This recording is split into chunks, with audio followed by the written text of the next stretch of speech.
Welcome to E360 TV, the live streaming and on-demand destination for influential voices and enlightened audiences. We offer trending, grassroots, and purpose-driven content across a diverse range of interests. E360 TV is more than just watching programs. We offer the ability to interact with live shows connecting audiences to real, authentic influencers and storytellers while streaming to millions of devices.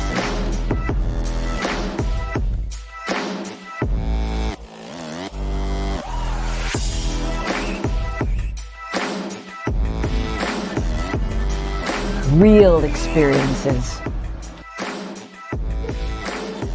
Raw conversation.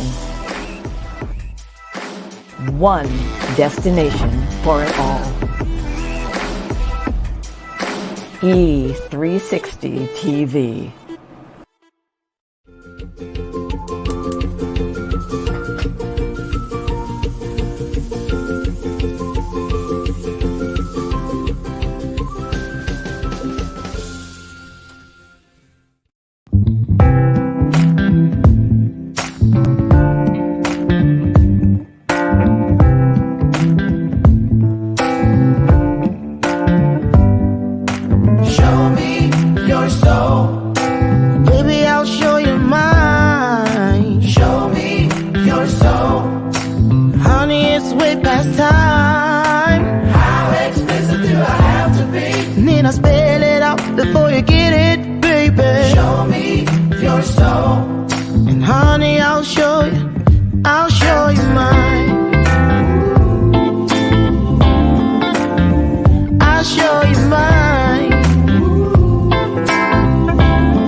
Good morning. I feel like singing today. I just do. Yes, I do. How are you? Good morning. It is a beautiful day in the neighborhood, the 24th day of March. I'm Lauren Michaels Harris, and you have found your way, thank you, Jesus, inside today's episode of Bathrobe Moments. And man, I'm so excited, and I just can't hide it. I am just happy today. Yesterday, I had to sleep like 9.5 hours after the show. I was dealing with this bronchitis thing. You see, I'm still kind of sounding like Louise Jefferson, George. And tomorrow we're going to be here. Ooh, I'm kind of getting nervous. Filming. The crew will be here at the house tomorrow. I'm filming my masterclass series, a 10-part series. I'm so excited.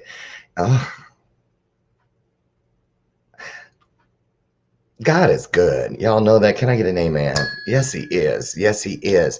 Our theme this year, year number 5, is show me your soul and I'll show you mine. And I mean it. And that's what we do here. And today is no exception. I say it every day and I mean it when I say it. I don't think I'd rather be anywhere else in the world, except maybe Fiji, than right here with you all. And if I did go there, I'd bring you with me. So there you go. I'm happy to be here. Not much in the news of, Well, there's always stuff in the news, but nothing I want to talk about today. I do want to mention last night, I made a dish that I had never made, but I grew up loving it. My adoptive mom, my first mom, number one of 22, she used to make this dish. Pepper steak. Do you remember that? I made it last night and yummy, yummy, la, la, la. It was so, so good. You know, we're in here trying to lose our COVID 40 that we've been holding on to. We're finally doing it. I'm down. I have 13 more pounds to go because Virginia Rose is here and she's a celebrity photographer. I'll be flying to DC in a month or so to have a photo shoot for my cover for Shift magazine, and she's going to do it, and that's all I'm going to say about it, because if I keep talking, I'm going to let the cat out the bag. So I'm not going to say anything more about it, but welcome, Virginia Rose, and welcome to every one of you that's here today. Another thing, I want to send a shout out. I'm just so blessed. I love my husband. Every holiday, he just makes our house feel like I'm at somebody's resort or something. That's just one of the 45 different little holiday Easter pieces that are around the house, and he just loves doing that kind of stuff. What do you guys, do you have traditions? Do you put stuff like that? What's your favorite holiday that you like to decorate for? Don't count Christmas, because that's just, okay, that's a given. Outside of Christmas, what holiday do you do the most decorating for? Drop it in the comments. Inquiring minds want to know. And just us plain old nosy people. So that's the bell of purpose you hear me keep hitting. What is it? Well, it's a bell, right? But it's not just any bell. That bell is a signal that something great has happened right here in the midst of us. You know, there's a promise through the Creator that where two or more of us come together, it doesn't say, oh, something might happen. Ooh, something could happen. Something should happen. No, it says that when two or more of us come together with the same mindset, one of purpose, we're going to do something to uplift and enhance each other, to elevate. It will happen. And that's what happens when you hear the bell of purpose. It means get on the phone, send out a raven, run up and down your cul-de-sac, whatever you need to do. It's probably easier just to share, hit the share button and invite somebody to get some of what you're getting, right? So when you do that, back the car up. Just because this thing is in the, you hear me say it every morning, just because it's in the middle of the road doesn't mean it's roadkill. It could be a big, beautiful piece of gold, a golden nugget, if you will, that we want you to take into your day. So that's the bell of purpose. You know what time it is, as every day right now, I introduce my sidekick. This is my version of Ed McMahon. This is Lucy McGillicuddy Ricardo. We've been together for almost 5 full years. This is my girl. And today we are drinking buttery toffee. That's the name of it. I read my desserts now, because on the, you know, the coffee don't taste like buttery toffee, right? It just tastes like coffee. Smells like buttery toffee, but tastes like coffee. But when I read cinnamon bun, carrot cake, I've had my dessert. There you go. What's in your cup today? I'm excited to be here today. I have a friend of mine. She's a local person here, an entrepreneur, and just an overall wonderful person. She's a celebrated author. Let me tell you, GABRIELA REYNA is, for more than 2 decades, so that's over 20 years, for those of you who don't know. Her guiding philosophy in life has been that success is not a destination, but rather a journey that we must constantly pursue. I agree. She's the founding partner and owner of Ponce REYNA Agency Farmers Insurance in Aurora, Illinois. Right over there. Look, over there. Right. And she's earned some of the highest national awards in the business field, including top producer and also the President's Council Award. Now, in 2016, GABRIELA was the recipient of the Daily Herald Business Ledger's Influential Women in Business Award for her charitable acts of community service.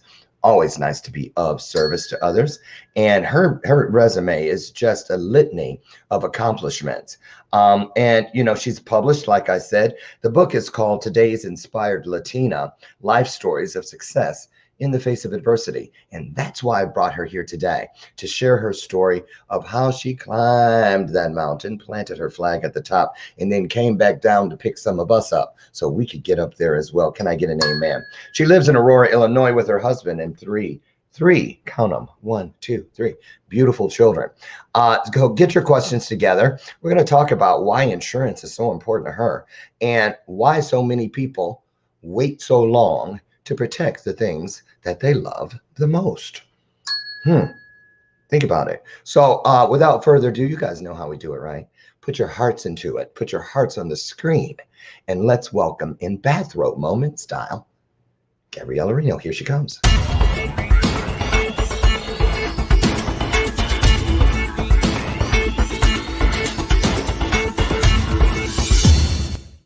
I totally just butchered your last name. Don't worry, everybody has a little bit of hard time with my last name. REYNA. REYNA. Yes. REYNA. Uh-huh. Which is also a first name. You know what? In Mexico, I found many Reinas. It's a first name in Mexico. I'm from Colombia, so and actually I took the Reina from my husband. It's not my last name. My last name is Ponce, but when I get married, his last so name. You're Ponce? Ponce, yes. Oh, I thought that was somebody else. My brother's, my father's last name, my last name. So do you have a family member in the agency with you? Yes, my partner is my brother. Yes. Oh, well, I didn't know that. Yeah. Okay. Well, I did not know that. I'm gonna push us back here, and I'm gonna spruce up. I got to decorate. Let me bring out the good stuff today. So we're gonna put the upper and lower thirds. We're so happy to have you here today, Gabriela. And just take a second, if you would, and say hello to the folks out there. Let them know where you're at, and just give us a little backstory. Fill in maybe some of the stuff I didn't say when we were introducing you. Just give them an idea of who you are so we can get started here. Wonderful, yes. My name is Gabriela Reyna. I'm local. I'm in Aurora. I own this business and insurance for 14 years. Very happy to be in the community. Something that I definitely like to share is I'm from Colombia. I always love to say that I'm from Colombia. And one of the main reasons is because, my country used to have not a good reputation in the past. We have all these TV shows talking about narcos and everything that happened in Colombia. But I'm very proud to be a Colombian, female working in the United States and, trying to accomplish my dream and my family dream as well. So I'm very happy to be here today. Super happy. Right, and we're happy to have you. And you're right, because as soon as you said Colombia, I had two things pop in my head. First of all, drug cartels. I think of that, but then I also think, here's a good note. I go to my girl on Modern Family. Oh yes, Sofia Vergara. Yes, I absolutely love her. Love her. Yes. So she kind of took some of the stench off of her past thing, and I mean, come on now. If the United States, everybody's got those skeletons in their closet, you know what I'm saying? So, and every time we see we meet someone like you, we have another reason to love Colombia. So, welcome. Tell us when did you, how long did you actually live in Colombia? To what age? So I was there until my 25th birthday. So I came to this. Oh, just 2 years ago? Yes. Like 2 months ago. 2 months ago, my bad. Yes, okay. Yes. I turned 50 2 months ago, by the way. Well, wait a minute. It's never too late. Yes. Wait a minute. Here comes my favorite part. I cut that out of a balloon. Yeah. Yes. So, well, happy 50th birthday. So, when you were 25, you were in Colombia. I moved that year. You moved here. So, tell us about that dream. How long before you turned 25 did you start dreaming of moving and changing where you were going to build your dream from Colombia to the United States? How early in life did you start that mindset? Yeah, you know what? So that is a great question. Nobody asked me that question before because, to be honest, before my 25th birthday, I didn't have that big dream of being here in the United States. Actually, that was not my goal at all. I was, a regular lady in Colombia. I was studying psychology, having fun, dancing from Thursday to Friday, to Sunday, living the life. When a lot of things start happening in my country, and my family lost everything that they were very hard for. And my mom decided to move to Chicago to start all over again, and I just follow her. So my dreams start when I become, an immigrant in this country, building something that I never thought in my mind that I can build. And I think that the dream is coming from the adversity of being in a country where you're not speaking English, right? My English was very deficient at that moment, so I'm getting better. Hmm. And not knowing what to do. It was very hard, but in that moment is when I start dreaming possibilities. I think that's the first thing that I learned in this country is that if you want to become something, it is not excuses. You can definitely do it. You can definitely.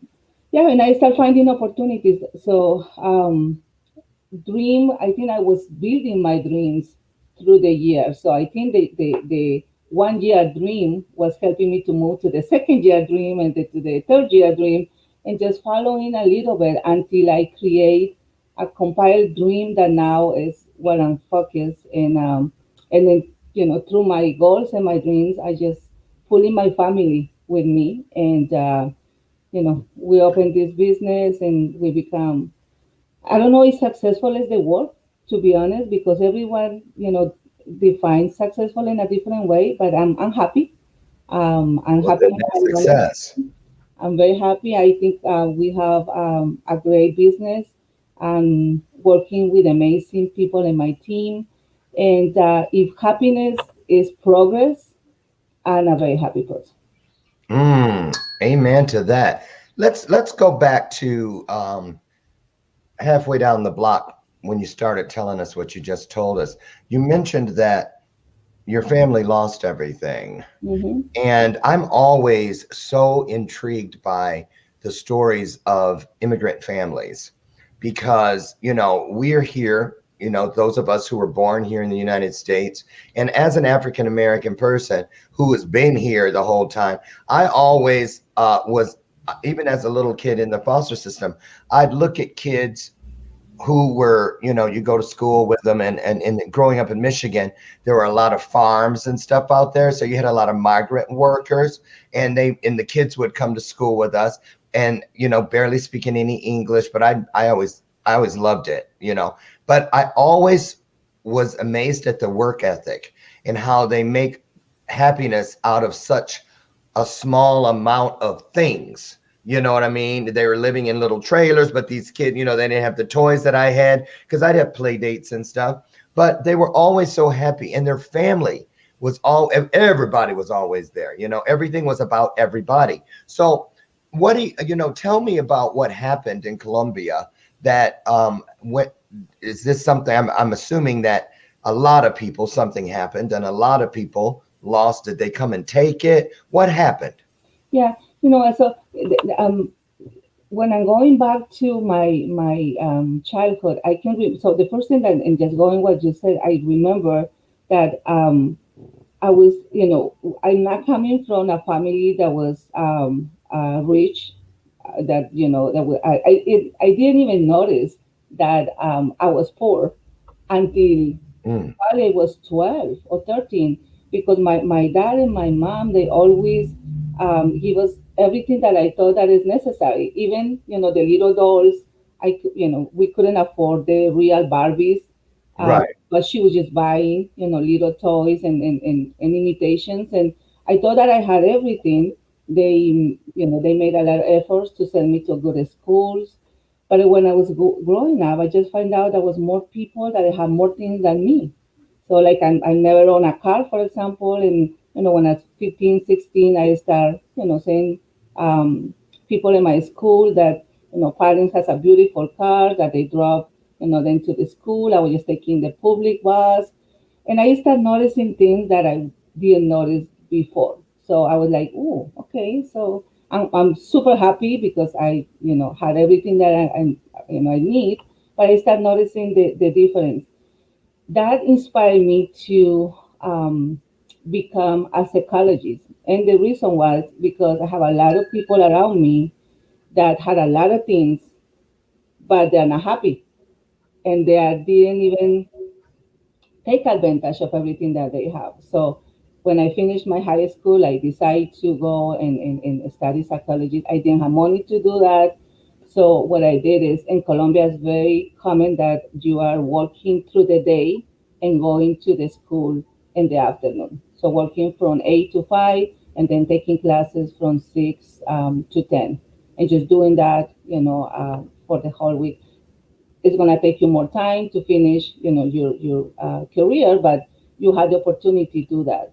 So I started doing that until probably in 1992, when the situation in Colombia turns very dangerous. My family used to own a business and a small shopping clothing store for kids, and she used to have a lot of customers that they come to buy with a lot of money. But at that time, we didn't understand that this money was not a good money, right? There was a lot of people in Colombia who become rich in 2 months. We miss them for 2 months and then they come back with a lot of money. Mm. That was the time that we didn't. I'm in Bogota, the capital. I didn't even know what was happening. The other thing that we start noticing is that if you want to buy a house, the market start elevating the prices because everybody was putting money. So that was all the consequences of what was happening with the drug cartels, and we didn't know at that time. I can say my community started getting very bad. There was a lot of violence around people selling drugs and working with the cartels as well.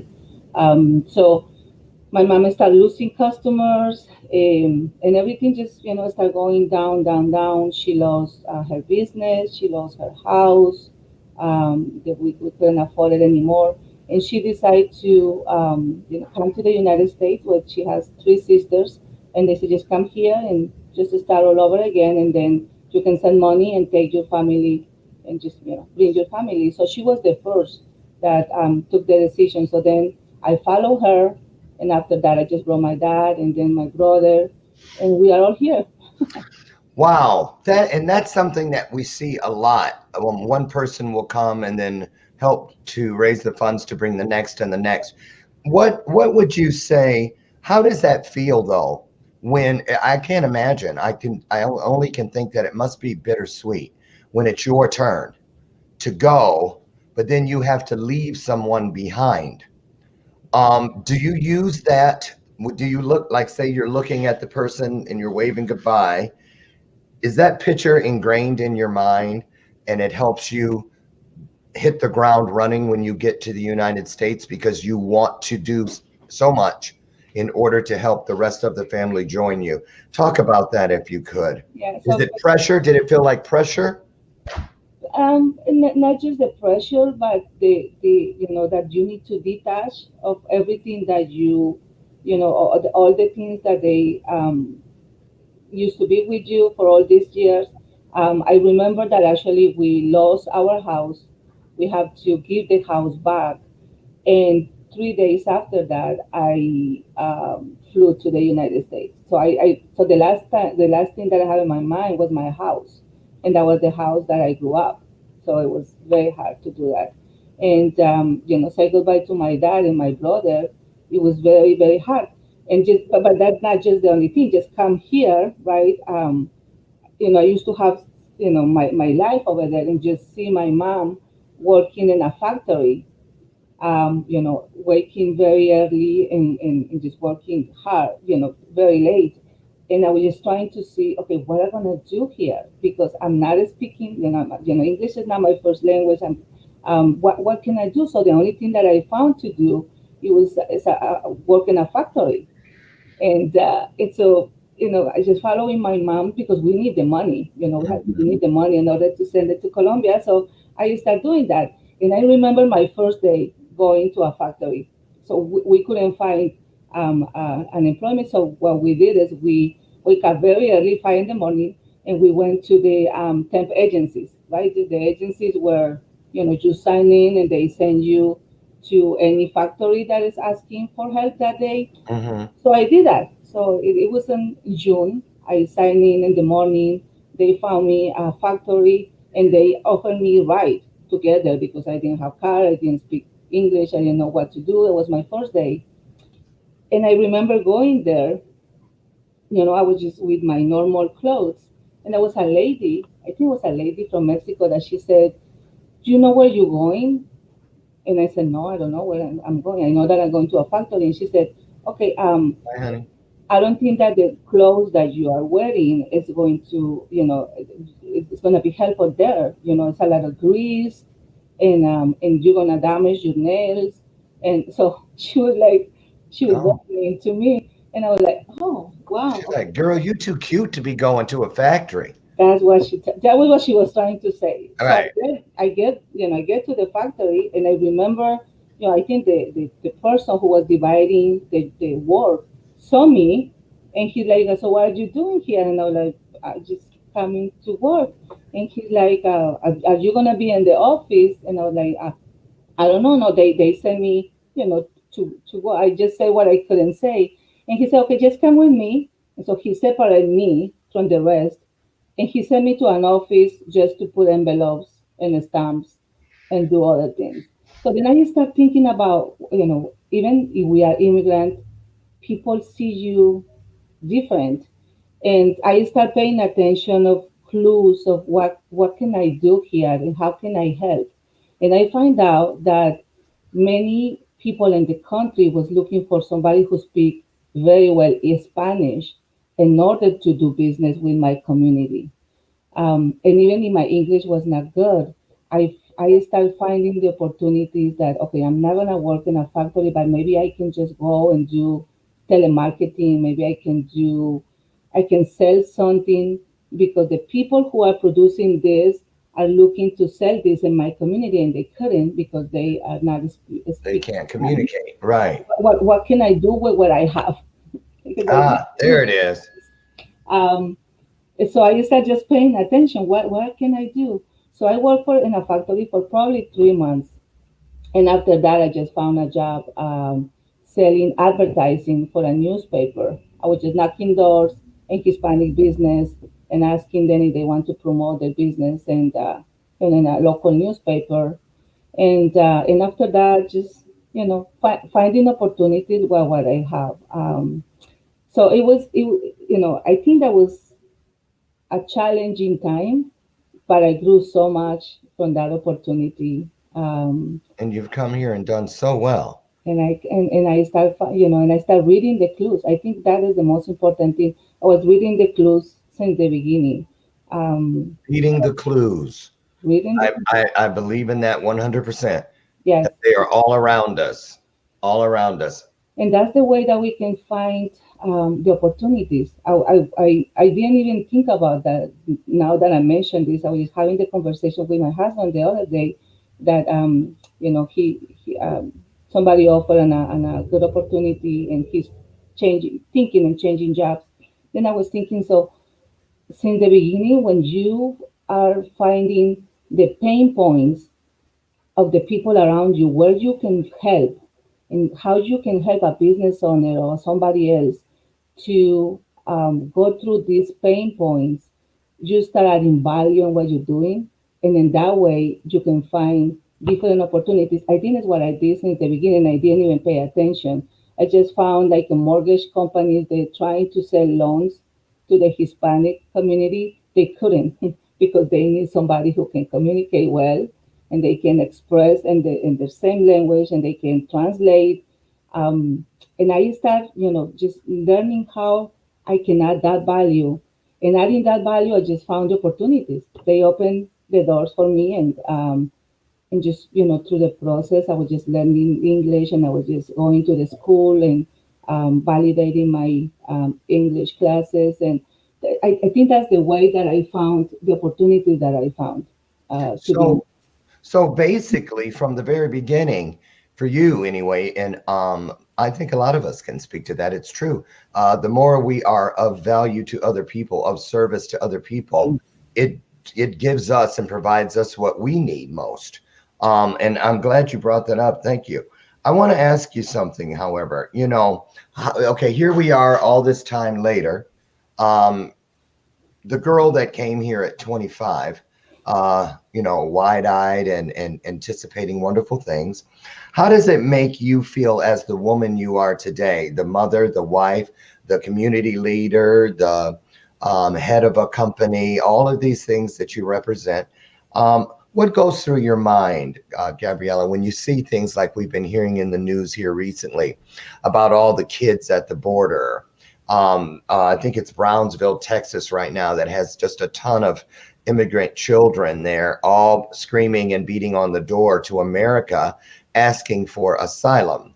And we had all this stuff over the past whatever number of years about build a wall and this.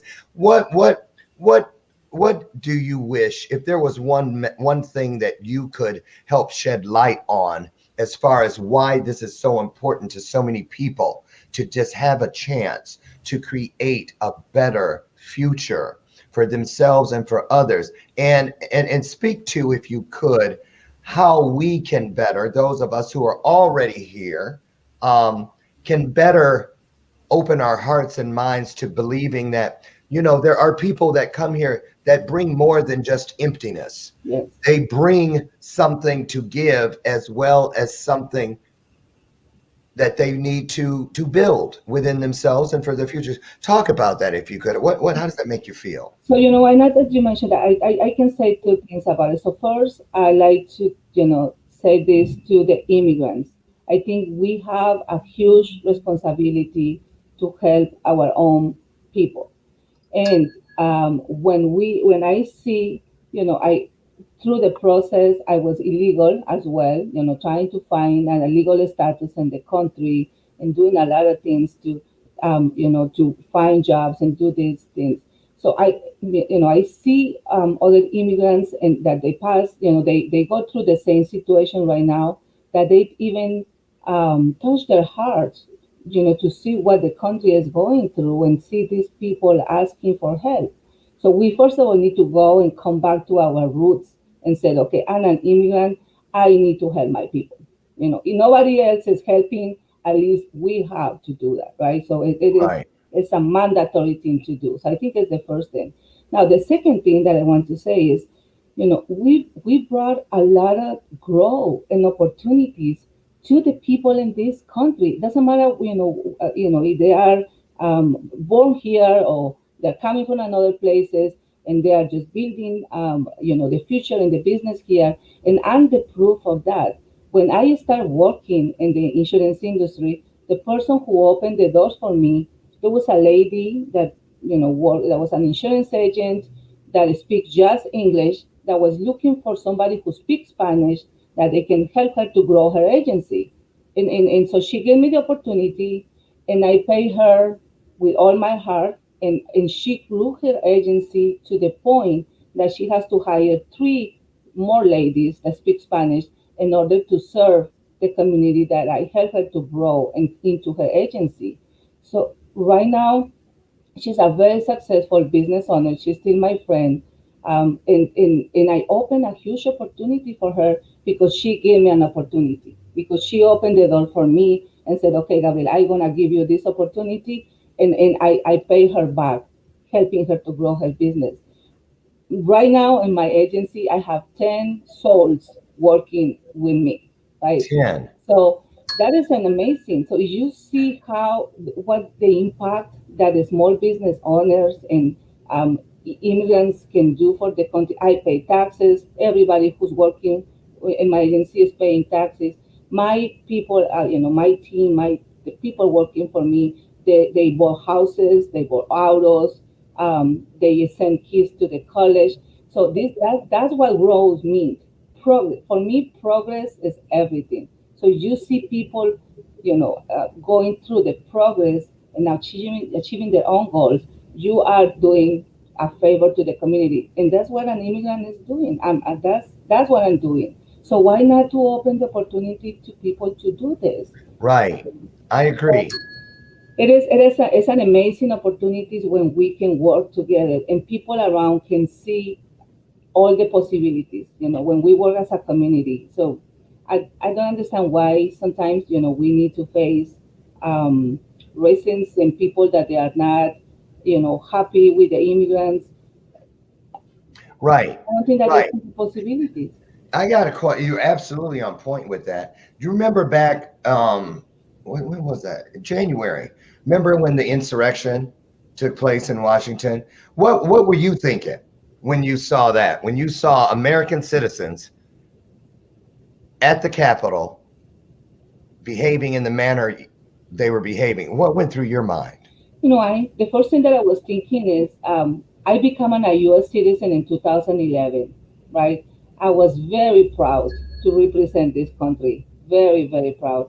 Never crossed my mind to do something what I saw that somebody can do it to their own country, because it's basically they are damaging the image of something that they are fighting for. So why to do that? I didn't born in this country, but I feel that this is my country. This is half of my life here. I want to protect what I have and what I love. I don't think that you see any immigrant doing that. It's sad to see people that they're born in this country behaving in that, and behaving that like that. It is amazing. Everybody has their own, ideas and why they're doing things. But I don't think that that's the right thing to do, because Yeah. it happened Yeah. that day. It was sad. It was And very sad. you imagine all my friends in Colombia, all my friends in Mexico, they start testing, sending me text messages and WhatsApp and say, Gabriela, so what is going on over there? What is happening, around you? So people around the world saw us. We are proud to be the country that we are. And that day, the image that we sent to the world, that was not the best. That was not the best. Right. Not the best. Absolutely right. Listen, we're going to take a short break, you guys. And when we come back, get your questions and your comments ready for Gabriela, Reyna. And we're going to get into this insurance thing and really talk to people about the importance of insurance, what it really means, not just to you, the person paying the premium, but what does it do to help protect your legacy, your family, and your future. We're going to get into that and much more when we return. Do me a favor, call a friend, tell them what they're missing over here at Bathrobe Moments, and we'll be back in just a couple minutes. Don't you dare go away. Why was I going to start the show all over? Nope. Here we go.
Hey, welcome back to the show. Welcome back to today's installment of Bathrobe Moments. I'm your host, Lauren Michaels Harrison. My guest today is Gabriela REYNA, and she is the owner of Farmers Insurance Agency here in the Naperville, Aurora area, which are suburbs of Chicago.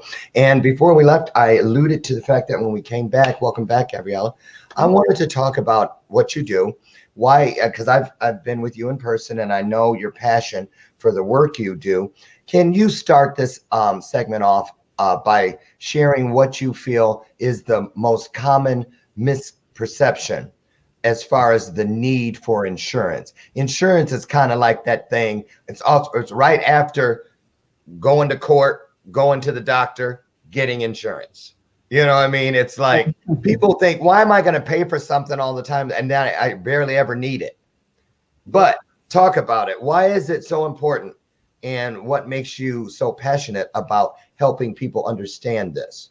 Yeah, so that's a great question because when we think about how we can do marketing in my agency, I always think about, insurance is not sexy at all. So nobody likes to talk about insurance, and people are not paying attention. But the first thing that I like to say about it is we're working so hard to buy our first house, our first auto, to just build our family, and not insure what we appreciate the most. It is doesn't make any sense. Insurance is not something that is common or very common in my country or in Latin American countries. But when I come to this country and I start seeing how people are so into insurance and how they can, the idea to protect something that we work so hard is so important. I start, transferring all this information to my community. And I think that's the way that I just fall in love with insurance because I saw my own people, my immigrants coming here, working long hours, buying the things that they really want, just achieving the American dream, the first house, and not having the education to know how they insure the things properly and what they really need and how they can, protect the things. It was heartbreaking. So I just fall in love with insurance because I love to help people. I see insurance as the instrument of protection, protect everything that we have, protect our family, through life insurance, protect our home, to homeowner insurance, protect our, not just the what we acquire, but insurance is the other part that we consider insurance is the right to protect third parties, right? People that I damage without any intention. And when you're driving in Chicago, when you're driving in the Midwest, and Yes. through the winter, anything can happen. It's not your intention to damage somebody's car. It's not your intention to cause any accidents, but things happen. And when the things happen, you want to make sure that you have everything, and that you are protected and you don't Right. need to be worried about the consequences. Tell us about, I bet you got one. I just know you got a good one. I just know you do. How could you not? Think back over your career, your illustrious career in this business, and reach back into the recesses of your memory and bring out and share with us, if you would, that story that stands out in your mind about that family that you were so grateful that you had convinced them to get insurance because something that they could have never expected happened. And if it hadn't been for that protection, who knows? Does anything stand out? Do you get, because not all insurance agencies and agents are the same. Yes. And a lot of people think, we've had bad experiences and we had to change insurance agencies because, we pay. And then the time we need them, it's like we got to fight them to get what we thought we had the insurance for in the first place. You can't get through. You got 1,000 prompts and they give you the runaround. And it was almost like, wait a minute, whose side are you on? I've had that experience. So not all, but then we moved to our current provider, and it has been just a joy ever since. I mean, we're friends on Facebook. You know what I mean? Totally different experience. Talk about why not all insurance agencies are equal, and tell us that story about when you really got to see what it means to do what you do up close and personal. It is okay. So, just to start, not all insurance agencies are the same. First of all, because when we are doing the transaction with a customer, just think about it. And what you said, client is paying us, right? And they didn't see anything. They see a paper. They see a paper that we are sending and maybe ID cards that we're sending every 6 months. But when you need the insurance, when you are facing the claim, is when you need to have a company that is strong enough to support you all the way, to the process. That's the first thing. The second thing, you need people who understand, they can explain you what you are buying, and that you're buying what you need and no more than and no less than, right? So I think it's very important to have somebody who can guide you through the process to buy the right policy that you need. That's the first thing. Okay, the second thing, in my 14 years as a farmer's agent, like farmers commercial said, I saw everything. But let me tell you a couple things that actually are very, very important. Business owners. Couple years ago, when we faced, I think that was February 5th, the day that we get minus 50 degrees. Everybody was trying to protect the pipes and the houses and everything. It was a very dynamic. Yes, polar vortex. That week we have probably 10 claims coming from business owners where the pipe broke and they have water all over the places. But it was a special one restaurant in Naperville, actually, that I think the accident happened around 2 in the morning. The pipe broke and the water was all over the place. So they had to close the business for almost 6 months. They couldn't do anything because the damage was a major damage. They lost everything that they have inside. The owner of the building has to repair everything. It took him more than 6 months. So my customer was without business for 6 months. So business income is something that is part of our policies. Obviously, farmers pay every penny that he didn't earn because he couldn't do it. We pay him back, right? So, and that's one thing that nobody think about it. So if something happened to my business, who's going to give me the money to keep going? Because I have bills to pay. I have a lot of things that is going on. It took him almost 6 months to get back in his restaurant and open again. And so, from that, he knows that, have the best protection for his business is what any business owner need to look for. So that is a practical, example of insurance and how we pay the claims. But I think what really touched us in 2020 was COVID, right? And how many people lost their lives because what happened. So we lost a good amount of customers because the COVID. You did. Do not have a life insurance in place. It was a major, Oh major. my goodness, I hadn't even thought about that. So you're telling me, so you had some up close and personal COVID Of experiences course, that most of us didn't even have. yes. How many people would you say over the last year, just through your agency, the experience what you're describing? Probably we lost six customers that they faced COVID and they couldn't make it, so that we lost them. And when I'm looking at the records and I see that somebody from my agency, or I called them and offered the opportunity to buy a life insurance and they declined the opportunity, it broke my heart. And the reason is because their family are now suffering the consequences, right? Who's gonna pay the home? Who's gonna pay the bills? It's not just suffering because the people that we love pass away, but how about all the things that we need to overcome after that? How my kids are gonna stay in the house that we bought and that we dream about, and how we're gonna send the kids to the college if we lost a major income in our house. Right. In COVID-19, that was that was the year that everybody started talking about life insurance, because it's something that we didn't expect it, and we saw many people around us losing their lives. They, they opened the conversation about life insurance everywhere, in every community, in every household, because that thing can happen to me. And what is going to happen with my family? What is going to happen with my business? How am I going to protect my business and my family if I'm not ready for that? So it was, a year. Did you see an influx of people now getting life insurance because of the COVID Yes, situation? a lot, a lot.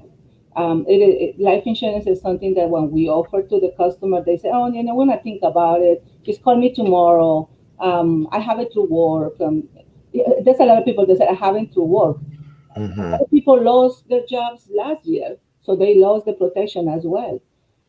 Yes, that, and when COVID started showing up in our lives, we started receiving a lot of phone calls. And I don't know if you saw, but there was a tons of GoFunds asking for money because people need the help of the community to, build their family. So I don't think that is the right thing to do. I think the right thing to do is protect our family. And life insurance is something that is doing it. And people It think that really is. It it's really is.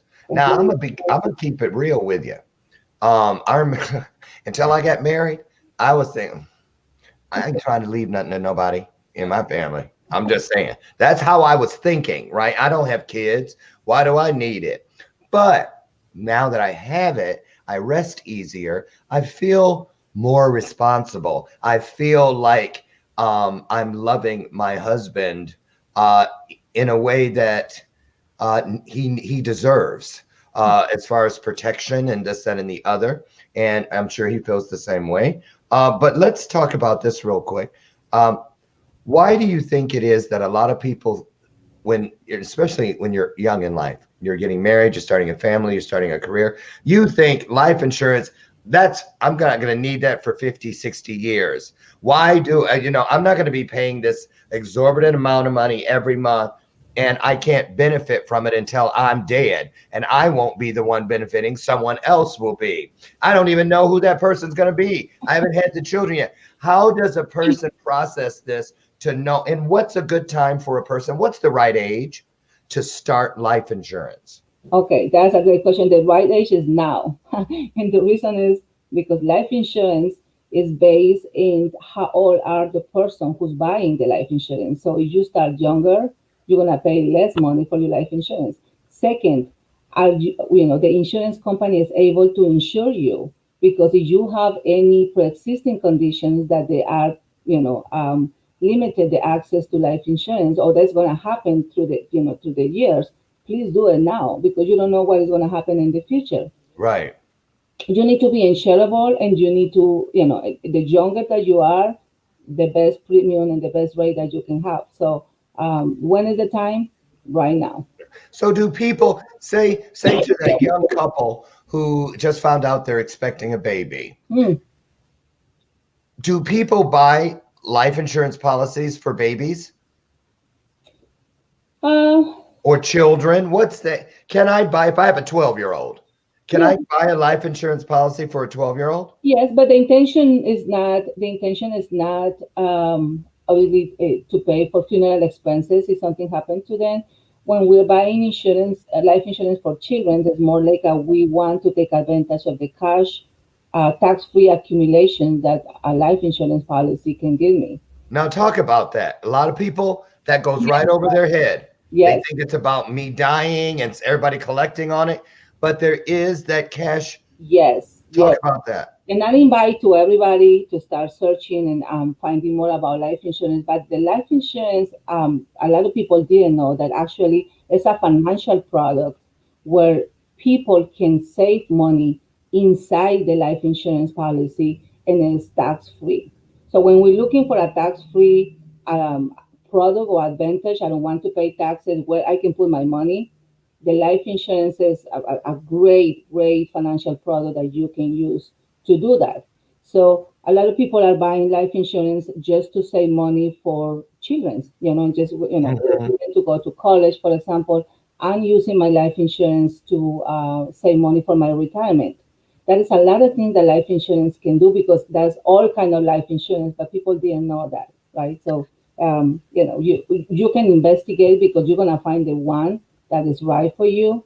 But taking advantage of not paying taxes through the cash accumulation inside the life insurance is a great idea just to put together eggs in a different baskets when you're talking about how Yeah. can I save my money, how can I retire, how can I help my children. You want to take all the opportunities that we have in order to save the money without So, taxes. so Gabriela, let me ask you, as we got a couple minutes left, this hour flew by, and I'm shocked because I didn't think it would, but it did. Um, does say you have poured a lot of money into an insurance policy, and it has you've built that money that you could borrow against or borrow from. Does a strong insurance policy, does that affect your credit score at all? No, no, Okay, so it doesn't, if you've got a policy you've been paying on for 40 years, that doesn't necessarily help your credit rating. no, Or if you're just starting, okay. no. So when people go and with that money that accumulates, you can just, how many years do you have to pay inside of something to be able to draw some money out? Is there 5 years, 10 years? No, You got to wait 20 years, no. do it whenever you want? Yeah, it's not any rules.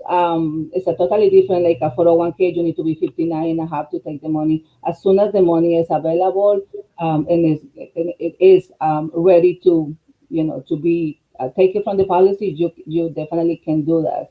And the other thing that a lot of people didn't know about life insurance is when you go through a divorce process, I don't know if, I faced that actually. Everything needs to be divided by two, right? My homeowner, my house, my savings, my 401k, but the money that is in life insurance cannot be touched. That is you. It's your money. Oh, It is protected. Yes. So so a lot of things about life insurance that are great. And I definitely invite everybody to find out more about it. There's a lot of information out there. and a life insurance policy is individual, not a couple. I never recommend a couple to buy a life insurance because one need to be the primary and the other person is going to be the secondary. So first of all, if the primary pass away first, Yeah. contract is dissolved. So the second person is had to buy a new one. But the other reason is because if the primary always take the decisions inside that policy, and I saw many people going through divorces and going through problems, and so you don't want to have somebody else dictating in your life insurance. So I never recommend to do it. Right. Yes. And then Well, the price is the same. So absolutely. Well, you guys, if 2020 didn't do it, I don't know what will. And when I say that, I mean, didn't open up our mindset that there are things that can happen that we could have never seen coming. yes, You want to be safe. You want to love within a peaceful place. And peace of mind is everything. And if you don't have to worry about if something happens to you or your spouse or anything, then cover it, protect it, and do so in the way that works best for you. Gabriela, if people want to reach you, here is on your screen right now is the website. And I don't know, you're licensed in Illinois, but if somebody lives anywhere and they've got questions, can they still reach out? yes, I'm licensed in Illinois, Wisconsin, and Indiana. Okay. Yes. And any Okay. questions, you guys can, find us on Facebook and farmers.com or on the poncereyna.com website, and we are more than happy to answer any questions. And there's farmers agencies all over the world, And all over the United States, all over right? the United States. Yes. So, if it's not something here, you don't live here, still check it out. Any questions, I'm sure our guest today, Gabriela, would love to answer them for you, even if you live outside of the country. She just Yes. wants to help you. So Yes. I want to thank you so much. We're going to try to get you back here in the summer. You have a big event coming up with farmers, and we're going to get back and talk about that, hopefully, if you'll be willing to come back again. Okay. I want to thank you for sharing your soul with us today, Gabriela, and the same for all of you. As we leave, I want to challenge each of you to really sit down and give it a long, hard thought. Am I doing all that I can to protect all that I'm building and all that I have already built? Legacy is not something you want to play with. It is not something that is a shared custody agreement. Don't pick it up and put it down on holidays and every other Wednesday. Protect your legacy all the time. It is not just for you. It is for generations. It is a door that generations, hopefully, will be able to move through because you created it. Gabriela, thank you for sharing your story. Say hello to Sebastian, your wonderful son, and the rest of your family. And we look forward to having you back again. Get out and keep doing what you're doing. We're very proud of what you're doing. And you are a great representation of the Latina community and women as a whole. So thank you so much. Thank you so much for the invitation. Thank you. Thank you. You guys, I'll see you tomorrow morning. Back here again when my guest is Ray Coates from the UK, a musician, just all kinds of things. This guy, I'm looking over here and he's got so many things he's doing. He's going to be here tomorrow.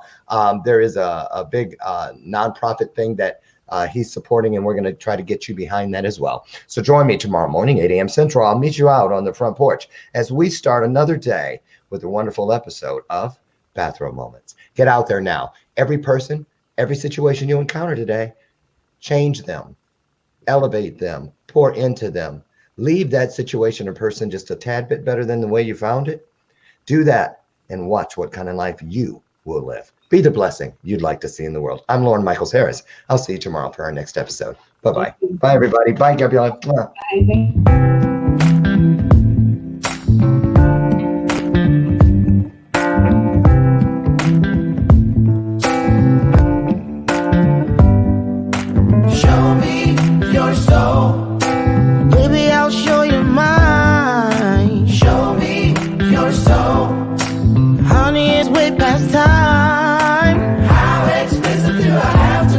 Need I spell it out before you get it, baby? Show me your soul, and honey, I'll show you mine. I'll show you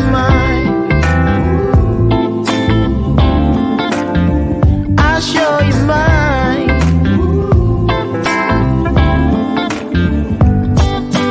Boy, I'm standing right here holding up a sign, shamelessly displaying my state of mind.